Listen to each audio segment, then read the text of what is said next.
నమస్తే welcome to special focus నేను సునీల్ తెంచుకున్నంత మాత్రాన దేవుడు వేసిన బంధం తెగిపోదు అంటారు అది వివాహ వ్యవస్థలో ఉన్న గొప్పదనం తాళికి ఉన్న శక్తి అలాంటిది అర్థం లేని మోజులో పడి భర్తల గొంతులు తెంచేస్తున్నారు కొందరు భార్యలు ఇదే సమాజాన్ని ఇప్పుడు కలవరపెడుతోంది దేశవ్యాప్తంగా భార్యల చేతిలో భర్తల హత్యలు ఆందోళనకర స్థాయిలో పెరిగిపోతున్నాయి వరుస ఘటనలు వివాహ వ్యవస్థనే హేళన చేస్తున్నాయి అసలు ఎందుకు ఈ దారుణాలు ఇలాంటి నేర ప్రవృత్తి ఎందుకు పెరుగుతోంది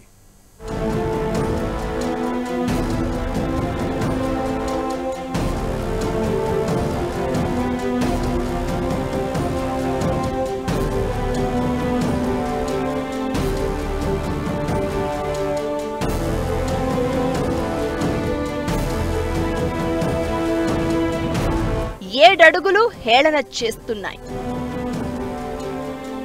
అరుంధతి నక్షత్రం వెక్కిరిస్తోంది. నాతి చెరామి అర్థమే మర్చిపోయారు.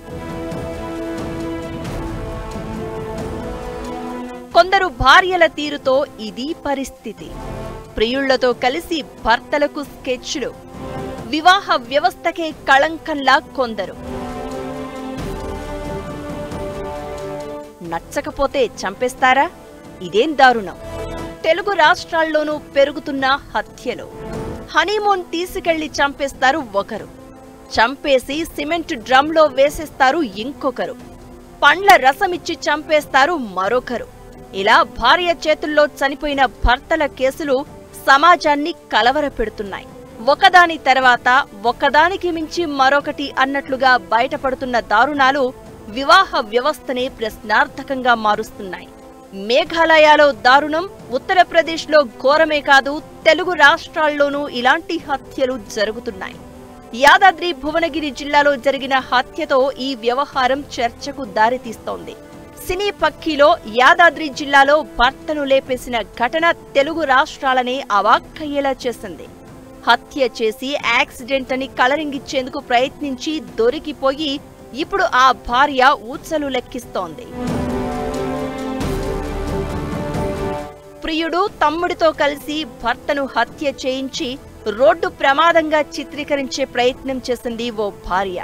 యాదాద్రి జిల్లాకు చెందిన వస్తువుల స్వామికి 2005లో స్వాతితో పెళ్లైంది. భువనగిరిలోని ఓ ట్రాక్టర్ షోరూంలో మేనేజర్గా పనిచేస్తున్న స్వామి బైక్ పై ఇంటికి తిరిగి వస్తూ ఉండగా కారు ఢీకొట్టిన ఘటనలో అక్కడికక్కడే చనిపోయాడు. ఇది యాక్సిడెంట్ కేసు అని అంతా అనుకున్నారు. కుటుంబ సభ్యుల ఫిర్యాదుతో అసలు విషయం బయటకు వచ్చింది. ప్రియుడు తమ్ముడితో కలిసి భర్తను స్వాతి హత్య చేయించిందని తేలింది. కారు రెంటుకు తీసుకుని చంపినట్లుగా తెలుస్తోంది. కారు ఢీకొట్టినప్పుడు గాయాలవగా స్వామిని పిల్లర్ రాయితో మోది మరీ చంపేసినట్లు పోలీసులు చెప్తున్నారు. ఈ కేసులో భార్య స్వాతితో పాటు ఆమె తమ్ముడిని, ప్రియుడిని పోలీసులు అదుపులోకి తీసుకున్నారు. స్వామి హత్య కేసుతో తెలుగు రాష్ట్రాలు ఉలిక్కిపడ్డాయి. అంతకుముందు గద్వాలలో ఇంతకు మించిన ఘోరం జరిగింది. నవవరుడు తేజేశ్వరును ప్రియుడు తిరుమలరావు సాయంతో సుపారీ ఇచ్చి మరీ చంపించింది భార్య ఐశ్వర్య.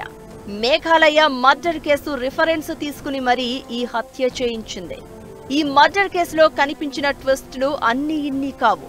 పెళ్లికి ముందు నుంచే తిరుమలరావుతో సంబంధం పెట్టుకున్న ఐశ్వర్య కుటుంబ పరువు కోసం తేజేశ్వరిని పెళ్లి చేసుకుంది. ఎంగేజ్మెంట్ రోజు నుంచే తేజేశ్వర్ హత్యకు ప్లాన్ చేయడం స్టార్ట్ చేసింది. పెళ్లైన తర్వాత కొద్ది రోజులకు ప్రియుడు తిరుమలరావు సాయంతో సుపారీ గ్యాంగ్ను నియమించి హత్య చేయించింది. తేజేశ్వర్ను అడ్డు తొలగించుకుని ప్రియుడితో కలిసి లద్దాఖులో సెటిల్ అవ్వాలని ప్లాన్ చేసింది. జైల్లో ఊచలు లెక్క పెడుతోంది. కనీసం తను ఎందుకు చనిపోతున్నానో కూడా తెలియకుండా తేజేశ్వర్ చనిపోయాడు. భర్తతో హనీమూన్కు మేఘాలయ వెళ్లి ప్రియుడితో కలిసి హత్య చేయించిన ఘటన దేశం మొత్తం అవాక్కయ్యేలా చేసింది. రాజా రఘువంశీ, సోనం దంపతులు మేఘాలయకు హనీమూన్కు వెళ్లారు. అంతకుముందే సుపారీ గ్యాంగ్ తో డీల్ కుదుర్చుకున్న సోనం వాళ్లను ముందే అక్కడికి చేర్చింది. సోనం కళ్ల ముందే ఆమె భర్త రఘువంశీని ఆ గ్యాంగ్ దారుణంగా చంపేసింది. భర్త మృతదేహాన్ని లోయలోకి విసిరేసేందుకు నిందితులకు సోనం కూడా సహకరించింది.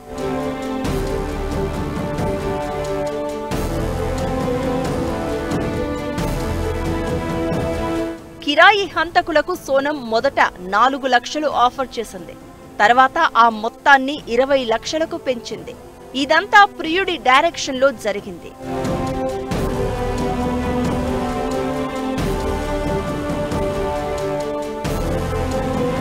ఇక అంతకుముందు ఉత్తరప్రదేశ్ మీరట్లో వివాహేతర సంబంధానికి అడ్డొస్తున్నాడని సౌరభ్ రాజ్పుత్ అనే మర్చెంట్ నేవీ ఆఫీసర్ను ప్రియుడి సాయంతో భార్య చంపేసింది.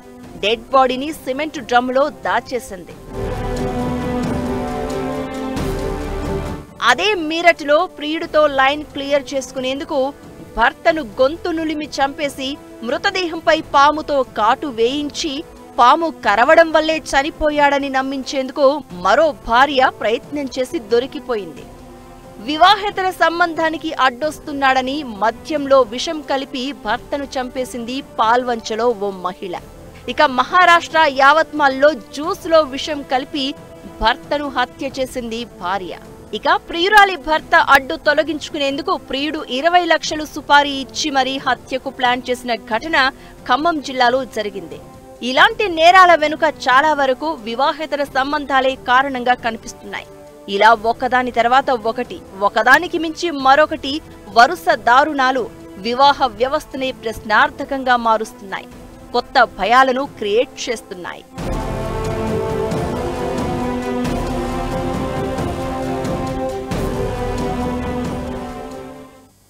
భార్యల చేతిలో ప్రాణాలు పోతున్న భర్తల కేసులు కొత్త ప్రశ్నలను తెర మీదకు తెస్తున్నాయి.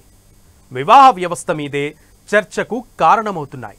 అసలు కొందరు భార్యలు ఇలాంటి ఘోరాలు ఎలా చేయగలుగుతున్నారు?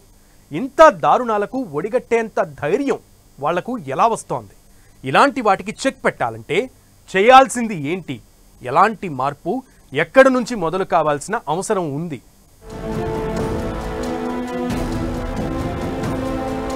వరుస హత్యలతో వివాహ వ్యవస్థ పైన చర్చ. వరుస దారుణాలకు కారణాలు ఏంటి? ఇలాంటి నిర్ణయాలు ఎలా తీసుకుంటున్నారు? సమాజానికి అత్యవసర అవగాహన అవసరమా? నిజమైన భార్య నవ్విస్తుంది, ఏడిస్తే ఓదారుస్తుంది. గుండెలో ఒంటరితనాన్ని తన జ్ఞాపకాలతో పోగొడుతుంది. ఇస్తుంది, తీసుకుంటుంది. అన్నిటికంటే బ్రతకడం ఎందుకో నేర్పుతుంది. అయితే కొందరు భార్యల తీరు మాత్రం భయంకరంగా మారుతోంది. ప్రాణాలు తీసే వరకు వెళ్తోంది. భారతీయ వివాహ వ్యవస్థలో నమ్మకమే పునాది. ఒకరికొకరు తోడుగా ఉంటామన్న భరోసాతోనే ఒక్కటవుతారు. అయితే ఇప్పుడు జరుగుతున్న ఘటనలన్నీ ఈ నమ్మకం కోల్పోయేలా చేస్తున్నాయనే అభిప్రాయాలు వినిపిస్తున్నాయి. సోషల్ మీడియా కూడా చాలా వరకు ఇంపాక్ట్ చూపిస్తోంది. పెళ్లి చేసుకుంటే ఓ బాధ, చేసుకోకపోతే మరో బాధ అన్నట్లు సోషల్ మీడియాలో పేలుతున్న మీమ్స్ చూస్తుంటే యువతలో పెళ్లిళ్ల మీద ఎలాంటి చర్చ జరుగుతుందో అర్థం చేసుకోవచ్చు. ఏదేమైనా వరుస దారుణాలు మాత్రం ఇప్పుడు కొత్త చర్చకు కారణమవుతున్నాయి. భర్తల హత్యలకు వివాహేతర సంబంధాలే ప్రధాన కారణంగా కనిపిస్తున్నాయి. కొందరు భర్తలు ఇతర మహిళలతో సంబంధాలు పెట్టుకోగా మరికొందరు భార్యలు తమ ప్రియుడితో కలిసి భర్తలను అడ్డు తొలగించుకోవాలని చూశారు. ఈ ప్రాసెస్లో తలెత్తిన ఘర్షణలు చివరకు దారుణ హత్యలకు దారితీశాయి. ఇప్పటివరకు వెలుగు చూసిన చాలా ఘటనల్లో కనిపించింది ఇదే. కొందరు భార్యల తీరుతో ఇప్పుడు పెళ్లి అనే మాట చుట్టే కొత్త చర్చ జరుగుతోంది. భర్తల కోసం ప్రాణాలు ఇచ్చే భార్యలు ఉన్నారు. భర్తను కాపాడుకునేందుకు యముడితోనూ పోరాడిన వాళ్ళు, భర్త ప్రాణాల కోసం తన ప్రాణాలకు తెగించిన భార్యలు కూడా ఉన్నారు. ఇప్పటికీ అలాంటి పోరాటం చేసే మహిళలు కోట్లలో ఉన్నారు. ఇలాంటి వాళ్ల మధ్య అర్థం లేని మోజులో పడి భర్త ప్రాణాలు తీస్తున్న కొందరి భార్యల తీరుతో పెళ్లి అనేది హేళనగా మారుతుందనే అభిప్రాయాలు వినిపిస్తున్నాయి. ఇది మూర్ఖత్వంతో జరుగుతున్నది, అనాలోచితంగా చేస్తుంది. నిజమైన జెండర్ ఈక్వాలిటీ కోరుకునే వాళ్ళు ఎవరు హత్యలు చేయరు. వాళ్ళు భర్తతో సరిపడలేదు, ఈ భర్తతోటి కష్టం అనిపిస్తుంది, మాట్లాడతారు, నెగోషియేట్ చేస్తారు, డివోర్స్ తీసుకుంటారు, వాళ్ళ నచ్చిన జీవితంలోకి వెళ్తారు, లేదంటే ఒంటరిగా ఉంటారు. కానీ ఈ జెండర్ గ్యాప్ ఉండడం వల్ల వీళ్ళకి ఏమైపోతుందంటే ఆడవాళ్ళకి ఫ్రస్ట్రేషను, ఈ మగవాళ్ళు ఎప్పుడు ఇంతేనా, నాకు స్వేచ్ఛ లేదా, నేను కట్నం ఎందుకు ఇవ్వాలి? ఇవాళ చూడండి, ఈ రోజుకి డాక్టర్లైనా, ఇంజనీర్లైనా, పెద్ద పెద్ద ఉద్యోగస్తులైనా ఆడపిల్లలు కట్నం ఇవ్వందే ఈ రోజుకి పెళ్ళిళ్ళు జరగట్లేదు. ఇప్పుడు ఈ జరిగిన ఇన్సిడెంట్స్లో భర్త భార్యను చంపినా, భార్య భర్తను చంపినా, ఎవరిని చంపినా పోయేది ప్రాణమే కదా. పైగా వీళ్ళిద్దరూ చచ్చిపోవడం సంగతి అలా ఉంచి పిల్లల్ని కూడా చంపుతున్నారు. వివాహేతర సంబంధాలతో పాటు ఈ దారుణాలకు ప్రధాన కారణంగా భావోద్వేగ సంఘర్షణలు, వైవాహిక సమస్యలు, వ్యక్తిగత స్వేచ్ఛ కోసం తీవ్ర నిర్ణయాలు కనిపిస్తున్నాయి. వివాహేతర సంబంధాలు, హత్యలు సమాజంలో లోతైన సమస్యలను సూచిస్తున్నాయి అనడంలో ఎలాంటి అనుమానం లేదు. జంటలకు కౌన్సిలింగ్, మానసిక ఆరోగ్య సేవలు అందుబాటులో ఉంచితే ఇలాంటి దారుణాలకు చెక్ పెట్టే అవకాశం ఉంటుంది. ఒక్కటి మాత్రం క్లియర్, అద్భుతమైన మానవ సంబంధాలన్నీ అమాయకత్వం మీదే ఆధారపడి ఉంటాయి.